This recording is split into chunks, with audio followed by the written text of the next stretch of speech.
Hello, I'm your host, Effie Pilarinu, and today I have a dear friend, a repeat guest, Theo Lau, that needs no introduction to most of you, but she is one of the FinTech queens. She's a multi-published author, FinTech published author, and the founder of Unconventional Ventures. Welcome, my dear friend, Theo. Thank you so much for having me again, Effie. This is so nice to chat with you again. Yeah, and of course we're going to focus on your newly published book that has, what shall I say? It has a title that's a bit playful, I would say, although the topic is very serious, right? It's banking on artificial intelligence.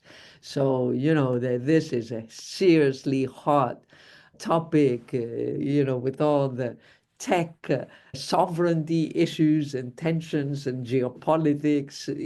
What can I say? All the investments, all the hype around this, hype in terms of valuations, not in terms of capability. So let's start from the beginning. What inspired you to give this title that has a bit of a dual meaning with this parenthesis around it? And what's the message? What drove you to start writing this, which is actually it's an audacious goal when everything's changing. Like I assume you were writing it and you were like, okay, that's yesterday's stuff. How did you deal with that? So let's start from the basics. Oh my goodness, you captured it perfectly. So the idea for the book came about last year. Gosh, now to think about it. It was I was one of the many trips I was in London and I was talking to a dear friend of mine and I started having all these ideas. They come about, you know how it is, right? When it's like a light bulb that came on. And I started putting sticky notes of ideas together. That's how I write, by the way. And I just had a whole board full of sticky notes.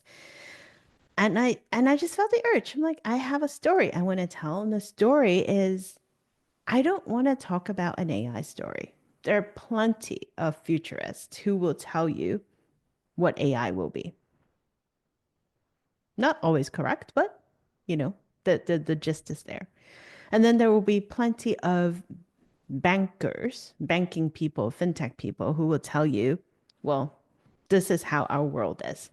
So the idea is I want to bring my two worlds together. I had a tech background, always been a techie, proud techie, and I want to bring that and my fintech community together and basically say, hey, you know what? We need each other. Bankers need to know technology. Tech people need to understand banking. You can't just throw things on the wall and think that you know is going to stick because it's a regulated industry. So that was the first background, if you will, of knowing that there are two sides to the coin. But more importantly, if we look at technology, we look at the narrative, and you write about this all the time, Iffy, about, for example, Klarna being a great example, right? They want to use AI to replace human. And then they come back and say, oops, we actually really like humans. And when you see the tug of war and the balance between the two sides, the first word that came to mind was duality. So originally, I wanted to call the book The Duality of AI in Banking. That was one of the options. Interesting. Yeah, because I'm like, it's this, it could be good, it could be bad. It can be So really there's good a for tug of humankind. war. Exactly. It's a tug of war between the good and the bad side. It's like a lightsaber, right? Between red and blue, and also between tech and bankers. It's always constantly trying to figure out who will win. But I give my editor and the team at Palgrove Macmillan full credit for coming up with a different title, Banking on Artificial Intelligence, but with artificial in quotes. And it embodies the same message, which is we need human intelligence, but we're also looking at a future with artificial intelligence. So how do you bring the two together in our ecosystem? Yeah. So it's not about eliminating humans, whether they are part of, the employees, the team that is actually delivering the products and services and the experiences. And then there's the customers themselves, because obviously, as consumers, we also tasted the magic Mm-hmm. that the advancements in AI have offered us. And now we're at that stage where questioning how much of it do we really want to let into our life and lead our life and shape our life. And while each of us may get excited about creating a business with a one person, team, if you want, we're also wondering, what about our humanity? And Mm-hmm. tell us a little bit. I mean, you talk about this, in your own unique voice. You're always finding a way to refocus the discussion from the tech capabilities and the features of the products, whether they're innovative financial products, taking care of underserved communities, but you're always finding a way to focus on augmenting humanity. Tell us a little bit about how you manage to put the spotlight always on this and bring the conversation away from, okay, let's cut costs, let's be more efficient, let's, digitize, automate, and so on. I I don't know. It's an interesting question. Someone else said the exact same thing to me last week. They were like, Theo, you always bring the human side into every single conversation. And I thought it's just a natural, right? Because you and I are using technology clearly to communicate and bridge the physical distance that we are in. But we do get together in person, right? You and I hung out in Milan for the weekend with our dear friend Paolo. That's very much in person interaction. Yeah. So, as much as I love technology, as much as you love technology, and we need technology to survive, there is a human element. It's a means to an end, which is an overused phrase. But that's also why the book in the first page, I make sure that the book is dedicated to the dreamers, to the doers and the humans of AI, because people, what matters at the end of the day, we need humans to survive. Technology can help us do things faster. Obviously, it can help us do things easier. That's where a lot of the ROI comes in from efficiency perspective. But I mean, remember the story recently in TechCrunch where there's this startup, their whole idea is to automate every single job on the entire planet. Now, you sit there and think, why would anyone do that? Why would you even think that that's something you want to do? Because the next question I would have is, okay, so let's say I have a personal agent that sits through and reads through all my emails and responds, somehow magically know how to read my thoughts and respond to it and do everything. What am I gonna do? Sit here and twiddle my thumb? I mean, and I need ways to earn money. I need ways to interact with people. It's always about the people. And Has to and be. how do you keep up with the relationship that the agent is developing through these email communications if you're not part of it, right? Exactly, exactly. So it's funny, like, we have all these, I would say Silicon Valley version of the world, right? The way we see things. And I admit I went through that phase too. I thought technology can solve everything. And that was one of the key lessons I learned about a decade ago when I was working with older adults. And I thought, hey, people are working, people are home. We need ways to make sure that the adult children feel that they can leave the house to go to work, and when there are means and technology to monitor their older parents and to keep them safe. But after spending time with them, what they kept coming back to again and again and again is they say, I don't want to have to work when I'm in the 60s and 70s. I'm only doing this because I cannot afford to stop working. And then you have the 80 something year old, which they say, I don't want to be sitting at home by myself and having a robot here. I want my daughter with me, right? So at the end of the day, as humans crave human interaction, we crave each other. And that's all there is. We just need the tools to help us so that we can do more of that. Yeah. And we can spend more time in this energy exchange that happens when we meet in person or we share experiences, that is not going to change easily or soon. I don't No, know. no, it can't. We shared a cup of coffee together, right? Yeah, We went to a museum exhibit together in person, yeah, and you even convinced me to buy a pair of shoes, which I wore last week. yeah, And people were like, "Whoa, you have heels?" I said, "Yeah, because I bought it with Iffy." You can't replace those with, exactly. a piece of code. Exactly. Theo, you talk a lot about the forgotten demographics, and we already touched, on some of them, whether it's the elderly, but there's so many other ways to think of the forgotten demographics, or, you want to call them vulnerable demographics, whatever you want to call them. How are you hoping or thinking or seeing even that AI might help these forgotten demographics? We're focusing on the positive side. I was gonna say, come on, Iffy, this is the perfect example of the duality of AI, where they can be exploited or they can benefit from it. I think when I think about forgotten demographics, is basically everyone and anyone that we didn't design for as the main, right? So the older adults is obviously one huge demographics. I remember a couple of years ago, I met a fintech founder and he said, "Oh, my whole solution only works in this certain way with this certain configuration." And I'm like, well, but you're leaving behind the people who don't have access to these like brand new, amazing iPhones, et cetera, et cetera. And he just looked at me. He's like, but that's not the demographics I want to serve. And old people don't use mobile phones anyway. So that was one example. Like, but we do need services, right?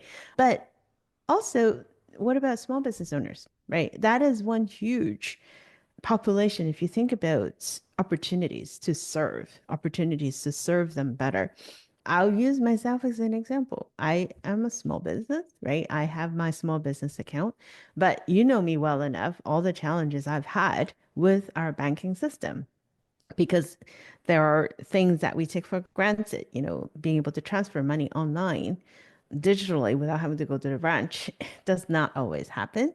There are fees involved and all the features that's just not always there.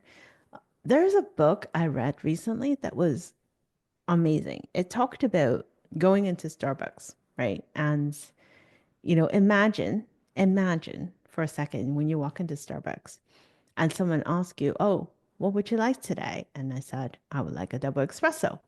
And the person asked, "Do you want the double espresso for personal purpose or for business purpose? Because if you want it this way, you need to go this other line." And then as you go through the experience, and then before you get the espresso, your colleague called and say, "Hey, can you get me a croissant on your way out?" And then you try to ask the person behind the counter, "Oh, can I add a croissant?" And then they say, "Well, but do you want the croissant for you personally? Now you want it for business? No, you need to go to this other side." Like it sounds crazy, but this is exactly what we do in financial services, right? We segregate them and put them in different silos in ways that we think it makes sense to us as a business, but it makes absolutely no sense to the people that need the services.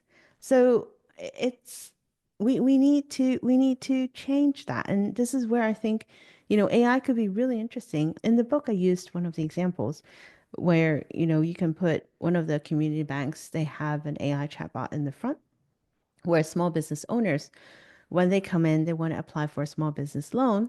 They can work with the bot to understand what needs to be done, understand what paperwork needs to be filled out, and practically, with the assistance of the bot, having a loan file ready for the banker to approve the next day. Now, that is a brilliant example of using technology to create value, because now the small business owners, at their own time, when they have free time to sit in front of the computer, they can get access to the credit that they need to expand their business.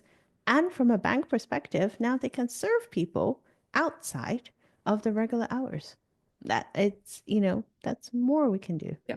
access 24/7 and in an efficient way and not Hmm. taking, 2 or 3 weeks to book an appointment to, Oh my God, yes. the back and forth and everything. And then more importantly, it also offers value to the business because by digitizing and having this intelligence and access to processing this data, the conversation, the natural language conversation between the bot and the small business owner, then they can understand more and start creating a more complete credit profile and maybe Absolutely. personalize products, take it to the next level, Hmm. so to speak. But all this, Theo, requires intentionality, that the intention is to accomplish this. And from the back of the scenes, from the business side, it also requires a completely different architecture, technology architecture, in order to alleviate the silos that are there, right? Because you're talking about you as an individual, as a consumer, and you as a small business owner. And right now, you're siloed. It's like you have a Hmm. split personality, so to speak. You're two different entities, right? You're not, there's no integration, there's no link between them. So Hmm. that requires the business to create that link. Are you seeing that? Because this is like, to unlock AI, you have to do that. It's very much so. I mean, and that's what we always complain about, right? How well do the bank know me? Because I have my I have two personal account with this exact same bank, which is a huge global bank. And then I have my small business account with this exact same bank as well. Now, the first personal account was open when I was living in New York. And then the second bank account was open when I moved down to the DC area because back in those days, you need to open a new bank account when you cross state lines. This was so old. Oh my goodness. And then silly me, I thought, well, when I start my small business, I should also open the bank account with the same bank because They know. maybe, Oh, right? They know me. I did not know that they don't know me. It took me 3 weeks, literally, three different visits to the branch to get the account open for small biz. And the kicker is, if I need to move money between the two, personal and the business account, I have to do a wire transfer. It makes no sense, right? Because from a bank perspective, it's three different entities. yeah. I still can't move money between New York and DC, by the way. So it's a complete chaos.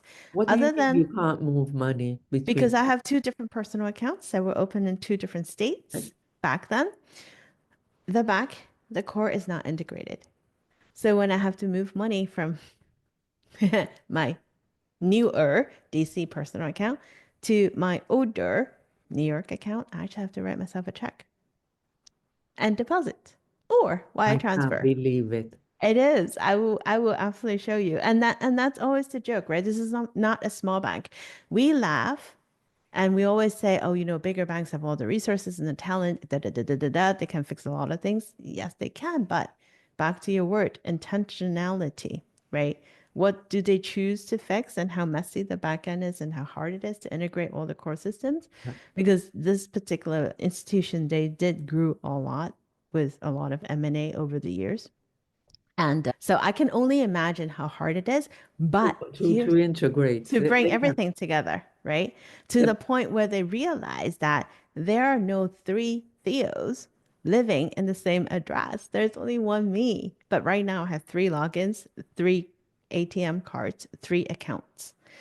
yeah, yeah, yeah. And Eight, if you were receiving three paper sets of payment mail, you, statements. you would get, three separate statements Yeah. or whatever. And this is actually the issue with larger institutions, the integration. On the flip side, in terms of piloting and actually launching real use cases in AI, isn't it true that the larger institutions have had a head start up to now in terms of being able to access and being intentional in, investing not only financial resources, but also human resources to pilot and launch use cases. So ironically, they have had a lead start compared to not only small financial services, but even fintechs. Yeah, absolutely right. And that's one of the key points I was digging into the book with the book is what would the future hold? Because if you think about artificial intelligence, right? And how and what you need the building blocks to be successful, you need data, you need the human resources, right? People, talent to make sense of the data, to know what questions to ask and to know what needs to be built. You need immense amount of money. Just look at how much cash these companies are burning to be able to hire data scientists, to be able to train the models and retrain the model, because this is not one time and you're done. All of that needs resources and needs scale. A smaller company, simply it's difficult to come up with one, if not all, of the tenants that you need. And so you start seeing, the Googles of the world, you see the Microsoft of the world, you see the Apples of the world, you see them starting to pull apart. And if they want people, they just go buy the company and just take the people out. We've seen plenty of examples from that. So, how will that translate to our industry? Aren't How we often seeing the JB the Morgans and JP the Morgan, Lloyds right? and the Commonwealth BFA, exactly, right? pulling apart and having Hmm. a huge lead and leaving everybody behind? Yeah, yeah. We see Evident AI, right? We love their reports, and that's exactly what they show in the Yeah. top tier of the banks. They have such a huge advantage in taking the first step or maybe even second step. And a lot of these is trial and error. You need to be able to keep trying and find ways to make it work. And they already have a head start. So that's a huge concerning part is, are we walking into a repeat of what we saw with digital banking, right? With internet banking, we saw the evolution. We saw how a lot of the larger banks have been able to leave the smaller ones behind, and we're still suffering from that. So that is a huge concern. Now, one would say the smaller language models and the availability of third partner, you can do partnerships, you can create a different mode of working. Yes, but I think it's only to a certain extent. So I am a little worried. Yes, yeah, yeah. And I mean the cost is dropping like with every technology, Mhm, but in the meantime, the lead that the early adopters have gained from mhm, knowledge, from, as you say, designing adaptable processes and learnings, because everybody's learning right now. There's no exact recipe, right? There's playbook. We don't have a clear business model. We're in the process again of another phase of transforming the business models, just as we got comfortable and learned from 2 decades, right, of digital transformation in financial services. And we have, the super apps, the marketplaces, the platform-based ecosystems. And now here we are again. What will the new business models be? We don't know. we don't know, right? I do see a lot of not just financial institutions, but organizations across the board where their first thing is, let's see how we can trim costs and create more efficiencies. That seems to be like, the common denominator across the board is looking at how we can use the technology to cut the cost. Now, it could be because part of an easier justification, right? ROI. We need to justify why we need to spend X to save Y. It could be because of the climate that we are in today, because we have more economic pressure, more uncertainty. So we need to find ways to basically deal with that. I do hope eventually that we'll get to a point where we realize that there's a whole lot more you can do with the technology to create value rather than just to say, hey, how many more zeros can I add to my bottom line? Yeah, and how can I do the same things I'm doing for less. And, because if that's the mantra, first of all, it's like, it's a dead end, right? You can do as much cutting as you want. Soon it will stop, right? Yeah. And a lot of what is happening now will be commoditized. So it's not even a differentiating factor. So you have to be thinking from the beginning, okay, yes, I'm learning in the phase, like you and I are learning how to use these tools Mm-hmm. to do the same things more efficiently. But at the same time, we have to be thinking about doing things differently. What is the different? What does intelligence, what does influence look like in this new world? And it's the same with everybody else. And how can we unlock value in this new world? And it's a learning process that we have to open up. I want to close on a positive note, always on a positive note. Do you have any examples where you that give you hope in terms of using AI for small businesses in financial services, or in terms of these demographics, the forgotten demographics? What hopeful examples are you seeing there, whether it's startups or ways that community banks or others are using AI to show the world this is one way? Yeah, apart from the community bank example that we talked about, I think you and I are both very familiar with the lending model that Ant has, right? That was back, gosh, almost a decade ago. Can you imagine the 310 Yep. model where, 3 minutes to apply for the credit, 1 second to dispense the credit, and zero human interaction. I still remember the first time I looked at it, I'm like, wait, what? You don't, huh? How does this work?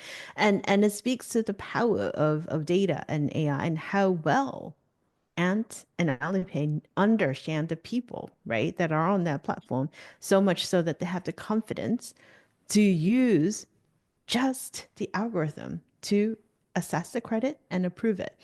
But the other example is fairly recent one that I really like is a startup that I came across in California, and they are using AI to better understand the person who is applying for long-term care credit, long-term care, because in the US is really expensive as you get older to get care. And so, people tend to get to buy long-term care and see, how much they need and they plan ahead. But oftentimes, a lot of these plans that companies sell is very generic, right? It's based on, oh, if you live in the state of New York or in Manhattan, this is what you expect to pay. It's not personalized because it doesn't really have the means to know you.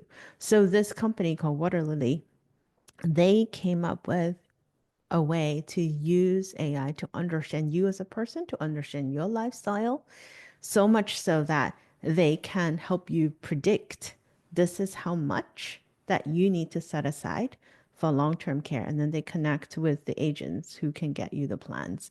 And that's a much better way than just going, well, I think it's going to be 10,000 a month and you save up for it and then you realize that was not enough.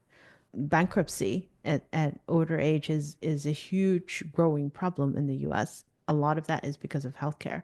So, if we can help people predict and plan Mm. earlier, right? And not only that, you can use that as a motivation to get people to say, oh, wait, I need to make a change in my life.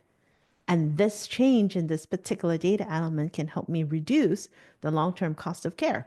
Why not? Right. So to use that to help better plan and to use that as a motivation to change, I think it's a great way of using AI. And Because, this if we is can't use sorry, go ahead. no, if we can't use that to help people, then why are we using it for? Yeah, yeah. And it's a wonderful example of combining predictive analytics, classic AI, with generative AI to create a personalized product Hmm.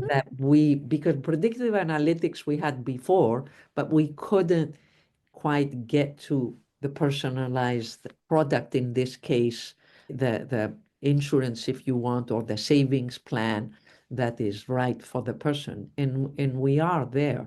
Hopefully, we will get there sooner and offer everybody, whether it is savings plans, investment plans, growing your wealth, or what to do in a more holistic planning when you're changing jobs or getting married, and for a family not working or reducing your work, how to really manage that without knowing the exact product, but really in a sense advising, because what you're Mm-hmm. saying is it's better advice.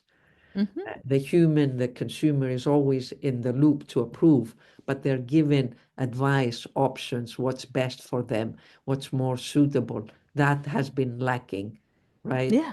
Yeah. To be able to crunch your numbers and give you what if scenarios, right? Model the data and that's what it's good at. And so let's use that. Yeah. So in closing, tell us a little bit more about your book. What's your plan to promote it? I'll share with our audience, the links to find it. Yeah, so it's bankingonaibook.com, or you can find it on, Waterstones is actually in the store in London or on Amazon if you would like. It's been a crazy journey the last 2 months. It's gosh, I lost track of how many different events I've been to, so we're going to continue that for a little while, and I'm going to bring it to Europe. I look forward to it, and just see where it goes. There's a little thing within the book that makes it more personal, iffy, and you know me about like you always say bring the human side of it. So this is actually a group project in that even though this time I'm the only author in the book, when I started writing it in the summer, my son at that time, he actually helped do some of the research on the big tech and on the regulations because the regulations just it's massive. The book I wanted to take a more global view of what's happening in different jurisdictions. So he helped with the research. And my 11-year-old daughter at the time, because she loves to write, she loves to draw. And so what she did, if you have a copy of the book, you'll see an illustration in the beginning of each chapter. And that's her handiwork. The idea is that if I can explain the concepts to a teenager, and they can understand it enough to be able to draw it out, then I think my work is done. I don't want a book that is full of acronyms and full of, special terms and words that becomes restrictive, right, to people who read it. I want it to be something that's accessible. I want something that everyone can learn and get something out from it. Because if AI is going to be part of our future and everyone's future, we need means to understand what it is. And that's my hope. And banking will always be part of our Yes. future too, whether it's on smartphones, through AI agents, whatever, on blockchains, on another planet. Digital or paper. Yeah, exactly. Right? Exactly. It's part of every every society, every economic activity. So the book is not only for bankers. It is Mm-mm. for everybody that is, in the economy, a participant, and obviously in one shape of fashion they're involved in financial services, whether as a consumer, as an individual, or as a small business. Yeah. Theo, thank you so much for this wonderful discussion. Thank you so much for having me. It's always great to talk to you.